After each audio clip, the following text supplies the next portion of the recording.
The first time Queen Alara saw him, he stood beneath the shattered sky of Atheris Prime, the human warrior with eyes full of storms and scars older than his years.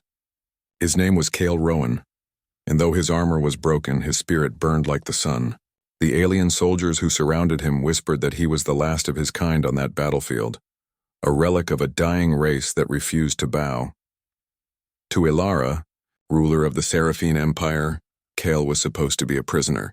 Yet as she descended the silver steps of her throne ship, she felt something strange ripple through her heart. A pulse of warmth. Utterly human, she said softly, her voice calm yet regal. Your war is over. Lay down your weapon. Kyle raised his head, blood trailing from a cut across his brow, but his eyes never wavered. Wars don't end when one side surrenders, Your Majesty, he answered. They end when both sides remember what they were fighting for. The Queen's soldiers looked to her, awaiting the order to strike. But Alara raised a single hand, halting them. Her gaze lingered on the man who dared to speak to her not with fear, but with truth. There was something about humans that intrigued her. They were fragile yet relentless. In the vast galaxies, no other species bled so easily and yet loved so fiercely. She had heard stories how humanity had fallen, scattered among the stars after the Great War, but she had never stood face to face with one until now. Kyle was brought into her hall, where crystal walls reflected pale light. The Queen studied him as her attendants tended to his wounds. Despite his exhaustion, he stood tall. His hands trembled, but his voice did not. You fought for a world already lost, Alara said, her silver eyes narrowing slightly. What drives a human to fight so desperately? Cale looked up at her, a faint smile touching his lips. Because even when we lose the world, we don't lose the reason we cared for it. For a moment, silence filled the chamber. It wasn't the silence of power, but of understanding, delicate and dangerous. Alara dismissed her court that evening, but her mind could not rest. She replayed his words over and over, a being so weak, so mortal, yet capable of such strength and despair. It made her wonder whether her empire, for all its perfection, had lost something essential long ago. That night, as the twin moons of Atheris reflected across the crystalline spires, Queen Alara stood by her balcony, her fingers tracing the cold air. Below, Cale remained confined in the lower sanctum, a guest and a captive both. Yet the Queen did not see him as a prisoner. She saw him as a question, one the universe itself had asked her. When dawn came, she went to see him again. Cale was awake, sitting silently, his eyes distant yet alive. She approached without guards this time. You speak of loss as if it is strength, she said quietly. He met her gaze. Because it is. We learn who we are when there's nothing left to hold on to. Something within her heart trembled at those words. A queen who had never lost anything, never failed, never wept, suddenly felt the ache of something she could not name. For the first time in her reign, Queen Alara did not feel like a ruler among the stars. She felt small, almost human, and in that fragile moment of connection, something ancient and powerful began to change within her, a silent promise that neither crown nor conquest could erase. The queen who once ruled galaxies had begun to listen to a human heart. The morning after their first conversation, the queen's palace hummed with rumors. An alien monarch showing interest in a human was unthinkable. But Alara had always walked the line between tradition and defiance, and this time, her heart led her more than her crown. Cale was still a guest under watch, yet she found herself returning to him again, curiosity tugging her as the tide pulls the shore. He was in the garden dome this time, surrounded by shimmering flora that reacted to light and emotion. The plants glowed softly around him, responding to something in his presence. You're altering the bloom cycle, she said, almost teasingly. Kyle looked up from where he sat. Maybe they can sense I'm homesick. The Queen tilted her head. Homesick? For a world that no longer exists? He gave a faint, wistful chuckle. Even ruins have echoes, Your Majesty. Sometimes that's all we have left to love. That answer lingered in the air, heavier than she expected. Alara walked closer, her robes trailing light like falling water. You speak with sorrow but without bitterness. How? Cale looked at his hands. Because hate burns what little we have left, and if you burn long enough, you forget what warmth feels like. Her eyes softened. There was something beautifully tragic in the way he spoke. as if every word came from a wound that had learned to heal by kindness alone. She realized she wanted to understand him, not as a queen studying a curiosity, but as a soul searching for meaning. That night, Ilara called her council. "The human will not be executed," she declared, "nor used for interrogation. He is under my personal protection." The advisors erupted in disbelief. "Your Majesty," one protested, "he is a remnant of a violent species. His kind destroyed countless worlds." Ilara's voice grew quiet yet unyielding, and still, they rise again. "Perhaps it is time we learn why." When the council dismissed, her most trusted aide, Lyra, approached her privately. "You see something in him that the rest of us do not." "I see something in him that we've forgotten," Ilara admitted. "The will to fight for what cannot be won, and the grace to forgive what cannot be changed." Lyra bowed, but her eyes held worry. "Your heart is not armor, my queen," Ilara smiled faintly. "No, but perhaps it shouldn't be." In the days that followed, she continued to meet Cale. Sometimes they spoke of stars, sometimes of silence. He told her about Earth, the blue planet of seas and storms, laughter and loss. He described the taste of rain, the scent of wild forests, and the way the sun felt on bare skin. She listened as though hearing poetry for the first time. "You speak as if your world was alive," she murmured one evening. "It was," he replied softly. Every sunrise felt like forgiveness. Those words reached into her like light through glass. For centuries, her empire had thrived on conquest and perfection, never on forgiveness. Yet this human, alone and broken, carried something far greater than all her victories. When Cale was finally allowed to walk the palace freely, he stopped by the starlight pool, gazing at his reflection. Ilara joined him, her presence quiet but commanding. "Do you hate us?" she asked gently. Cale turned to her, the starlight caught in his eyes. "No, Your Majesty. Hate takes strength. All I feel now is hope that you'll never make our mistakes." Hope. The word struck her heart like music long forgotten. For the first time in her reign, Queen Ilara realized that beneath the titles, the galaxies, and the thrones, she was lonely. And this fragile human, this defiant warrior from a fallen world, had filled that silence with something new, something alive. She didn't know what it meant yet, but when she looked into Cale's eyes, she felt it. The beginning of change, and perhaps the beginning of love. Days turned into quiet constellations of conversation between them. What began as curiosity was now a connection woven from fragile honesty, and the kind of trust neither had known before. Queen Ilara no longer visited Cale as a ruler. She came as Ilara, the woman behind the crown.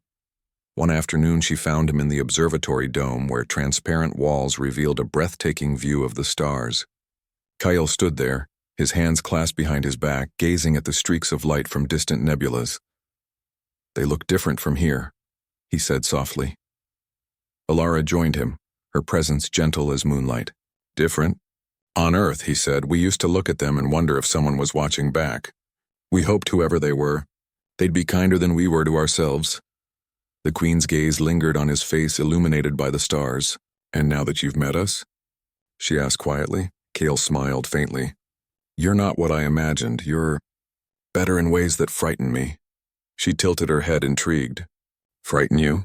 "Yes," he said after a pause. "Because perfection leaves no room for forgiveness." Those words cut deeper than any blade. For all her rule, her victories, her perfect empire, Ilara had never realized how empty perfection could feel. Every flaw was erased, every mistake silenced. And yet in that silence, something essential had died. That night she couldn't sleep. She walked through the crystal corridors, hearing Cale's words echo in her mind. Perfection leaves no room for forgiveness. She remembered her own people, how they bowed, obeyed, admired, but never smiled freely. Was this peace, or was it fear shaped into elegance? The next day she ordered something unthinkable.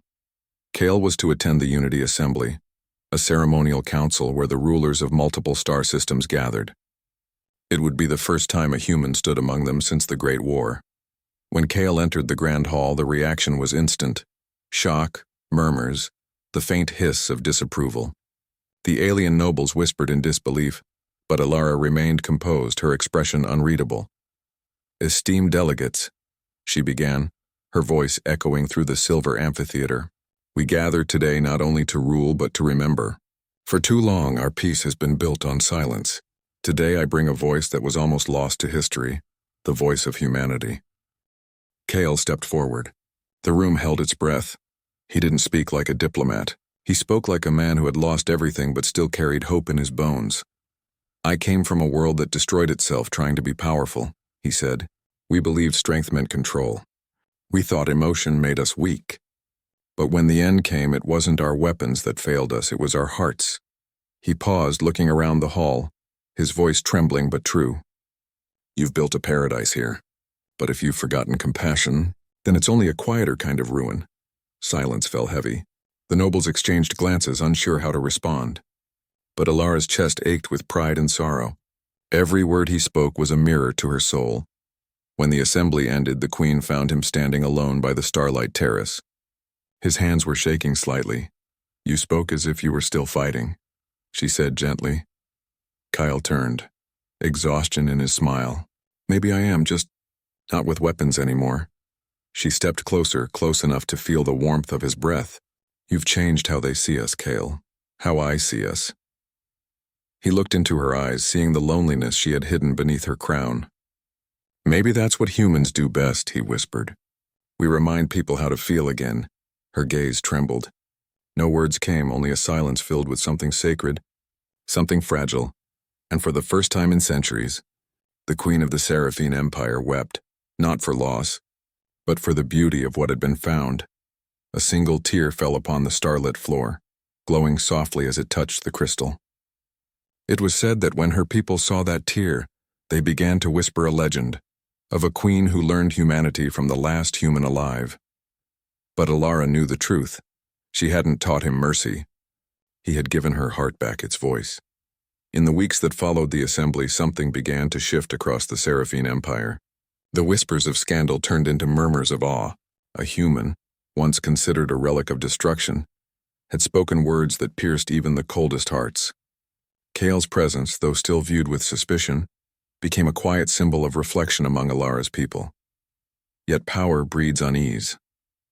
Not everyone welcomed the change. A message arrived from the Dominion of Vera, one of Alara's oldest allies and fiercest rivals.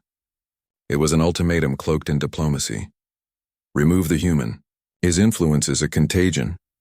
Alara read it in silence, her hands trembling slightly before she dismissed her court. When she found Cale later that evening in the garden dome, he was repairing a broken fountain, one he hadn't even damaged. You fix things that aren't yours, she said quietly. He smiled. I like to think if I leave a place better than I found it, maybe I'm earning my stay. Her lips curved faintly, but her eyes betrayed the weight on her soul. Some among my allies wish me to send you away. Or worse, Cale didn't flinch. I figured this peace had a time limit. The queen turned toward the glowing horizon. If I defy them, I risk war. If I obey them, I lose something far greater. He stepped closer, his voice low but steady. You don't owe me anything, Alara. She looked up sharply. He had never called her by name before. The sound of it, spoken without title, felt like a secret shared only between their hearts. I do, she whispered, because you made me see that power without compassion is only another form of death. The moment hung between them, tender, fragile, yet unbreakable. That night, Alara made her choice. At dawn, she summoned the High Council. If the Dominion of Vera sees humanity as a threat, she said, then they misunderstand what strength truly is. I will not surrender a man who taught us empathy. The council protested, voices rising like a storm. Your Majesty, this act will invite conflict. Alara's eyes flashed with quiet fire. Then let them come. Let them face a world that remembers how to feel again. Later that day, Cale found her standing alone on the observation bridge. You risked everything for me, he said softly. Alara turned, her voice trembling between duty and affection. For you? No. For what you reminded me of, he smiled sadly. That sounds like something a human would say. She laughed, a sound so rare that even the silent stars might have paused to listen. Perhaps your humanity is contagious. As they stood there beneath the galaxy's endless glow, Cale looked toward the distant void. When your people go to war, they fight with precision. When mine did, we fought with desperation. But when you fight for something, Alara, that's when the universe changes. She gazed at him, realizing that his strength had never been his weapons. It was his heart. His grief, his hope, his refusal to surrender even when the stars themselves turned cold. Then teach me, she said softly. Teach me what it means to fight for something real. Kyle hesitated, then reached out, his hand hovering near hers, close enough for her to feel his warmth. The first lesson, he murmured, is that love is the hardest battle to win. Her breath caught, and the most beautiful to lose. Their hands met, fingers trembling, not in weakness, but in the quiet courage of two worlds learning to trust each other. That night, beyond the palace walls, the Varan fleets began to move. Their silver warships cut through the void like blades of light. War was coming, and deep within the crystal towers of Atheris Prime, the alien queen who once wept for nothing, prepared to fight for something she could no longer live without. Not for conquest, not for empire, but for a single, fragile human heart.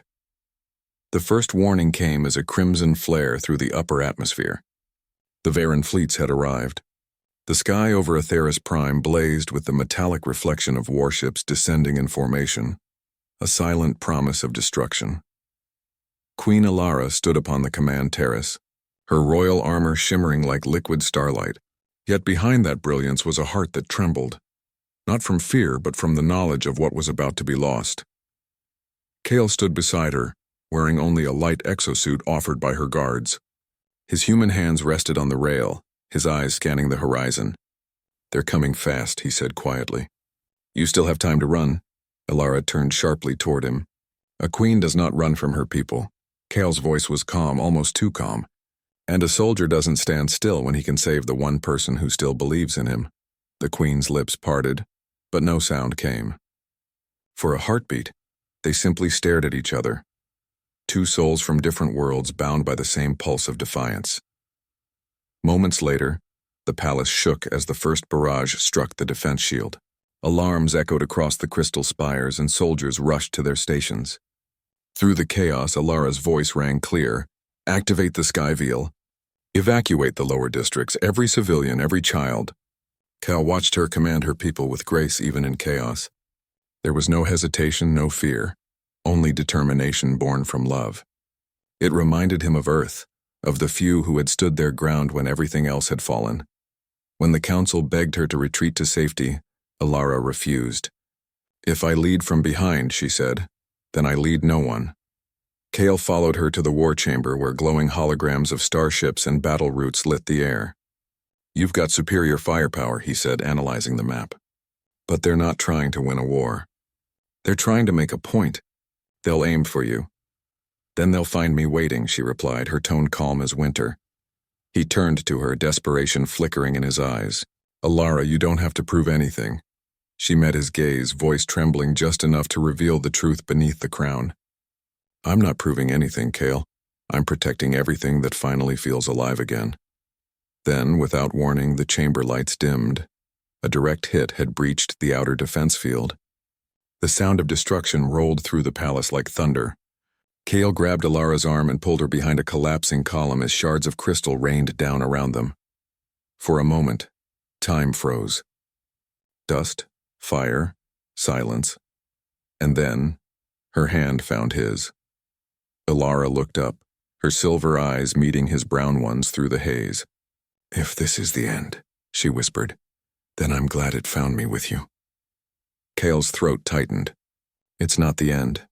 He looked toward the burning sky. Not if I can help it. He stood, activating the old human beacon transmitter that hung around his neck, a relic of an ancient Earth defense network. This will send a pulse, he explained.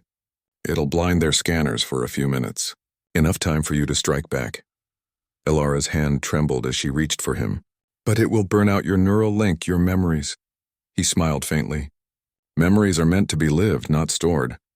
Before she could stop him, Kale triggered the beacon. A surge of white light exploded across the atmosphere, shattering the enemy's formation. Varan warships faltered mid-orbit as Atheris Prime's defense cannons fired back.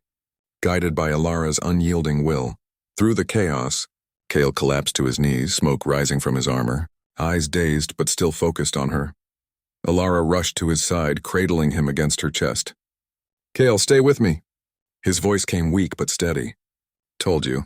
Humanity still had a little fight left. The Queen's tears fell, glimmering as they touched his face.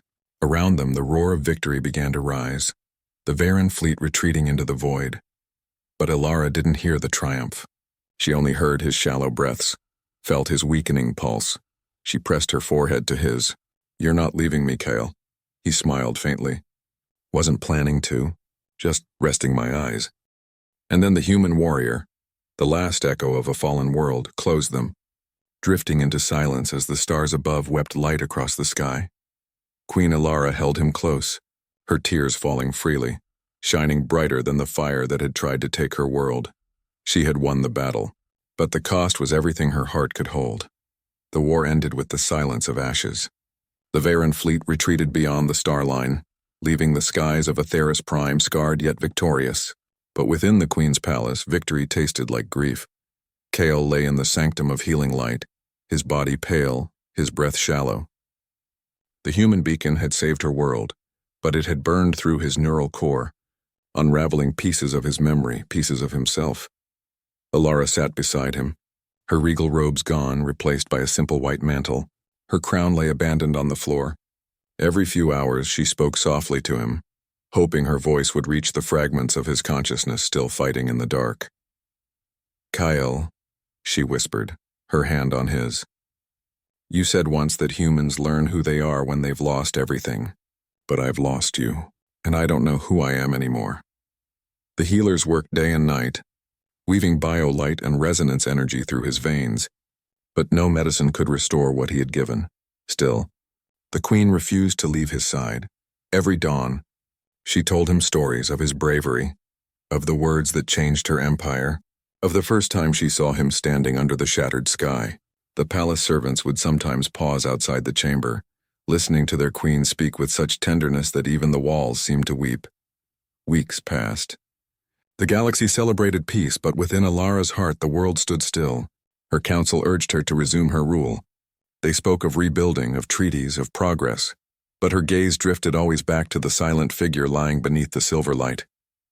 One evening, as the sun faded into violet dusk, Elara sat beside him again. She brushed his hair back, her fingers trembling. You once told me hate burns what little we have left, she murmured. Then I'll love you so fiercely, Kale, that even the stars will remember your warmth. For a long time, there was only the quiet hum of the healing chamber. Then, his fingers twitched. Elara froze, her breath catching in her throat. Slowly, his eyes opened, dim, uncertain but alive. He looked at her as though seeing a dream he wasn't sure was real. You're still here. Tears spilled from her eyes, unrestrained. I told you, she whispered, her voice breaking. Queens don't run, Kyle smiled faintly. You should have at least taken a nap. She laughed through her tears, pressing his hand to her cheek. You foolish human. He blinked slowly, gaze distant. I can't remember everything. Faces, places. It's like trying to hold sunlight and water. Elara's heart ached, but she smiled softly.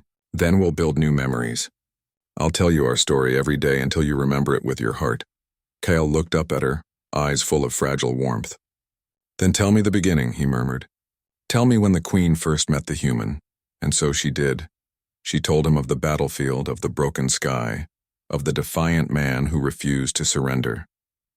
She told him of the gardens that bloomed brighter when he walked through them, and of the night when the stars bent low to hear his words. By the time she finished, Kyle was asleep again, but his expression was peaceful, his lips curved in the faintest smile. Elara stayed awake beside him, staring at his face illuminated by the pale glow of starlight.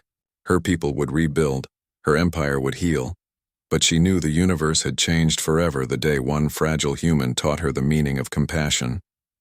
Outside, the twin moons of Atheris rose above the horizon, their light spilling softly into the chamber. Elara reached out, brushing her fingers across Kale's forehead. Rest, my warrior, she whispered. You gave me more than peace. You gave me a soul. And though his eyes were closed, she swore she saw his lips move, just enough to breathe one quiet word back to her. Always. Years passed, and the legend of the human warrior spread across the Seraphine Empire like a song carried by light. His name, Cale Rowan, was whispered in temples, sung by children beneath the twin moons and carved into the very walls of the Queen's palace. Yet, for Queen Alara, it was not a legend. It was memory. It was love. Kyle never fully recovered the fragments of his lost past. Some days he would wake and remember Earth, the scent of rain, the laughter of people long gone, and other days he would look at Alara with the wonder of seeing her for the first time again. But no matter how many memories faded, the warmth between them endured, constant as the stars. Their connection became the quiet heartbeat of the Empire. Where once there had been cold precision, now there was empathy. The Seraphine people began to speak not only of conquest but of care. Hospitals were built where prisons had stood. Diplomats spoke of trust instead of power. And every great reform began with a single phrase the Queen would say when asked why she ruled differently now. Because one human taught me how to feel. But peace is never eternal. The cosmos is wide and shadows always linger beyond its light. A cosmic storm unlike any before began to form, a surge of dark energy threatening to consume the outer worlds. Alara stood once again upon the observation deck, watching the data projections swirl like fire across the stars. Kyle approached, his steps slower now, his body marked by the years. "You've rebuilt the universe," he said with a faint smile. "Can't it give you a single quiet evening?" She smiled softly, shaking her head. The universe has never known quiet where humans walk. They stood side by side, the Queen and the warrior, looking into the approaching storm. "This time," Kyle said, "you can't fight it with ships or armies. You'll have to lead with faith." She turned toward him. "Faith?" he nodded. "The belief that the good you've planted will outlive you." Those words sank deep into her heart. For so long she had ruled through control, then through love, but faith, that was something even deeper. It was trust in a world she would not see. That night the storm reached Atheris Prime. The power grids failed, the sky turned red, and the palace trembled under cosmic pressure. The people panicked, but Alara did not hide. She stepped onto the balcony before the terrified crowd and raised her hand toward the sky. "Do not fear," her voice rang out across the capital. "We have weathered hatred. We have survived war. We will stand through this together." Hill stood behind her, weak but smiling proudly. He whispered, "Now that's the Queen I met under a broken sky." When the energy wave struck, the palace shields flared, but Alara's hand remained raised. Her people followed her example, activating unity beacons across the planet. The collective resonance of their combined hearts, Seraphine and human alike, amplified through the energy network Cale had once designed. The storm broke apart, dissolving like ash in sunlight. Silence followed. Then cheers, millions of voices crying out her name. But as the echoes faded, Cale sank to his knees. Alara caught him before he fell.